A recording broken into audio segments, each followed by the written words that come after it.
okey. Dia tak ada pun. Siapa yang nak marah pun?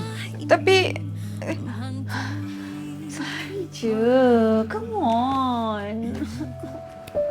hello, cari siapa? Cik kau. Kau buat tudung ni macam fashion sok-sok alim. Biasa kau nak pakai, kau pakai. Kau tak nak pakai, kau londeh je macam tu kan. Jangan nak tuduh saya bukan-bukan awak punya kenal saya siapa pun.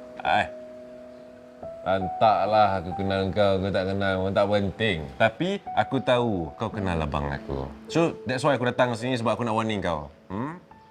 Jauhkan diri kau pada abang aku. Kenapa? Saya tak boleh berkawan dengan dia ke? Acik. Aduh, belum saya jagung lagi dah perasan kawan. Apa confidence sangat kau ni? Kau tak faham apa aku cakap tadi? Kalau boleh, bila orang bagi nasihat, hadap. Kau faham tak? Awak ni siapa nak suruh saya ikut awak?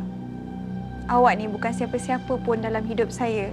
Jadi awak tak ada hak nak atur hidup saya.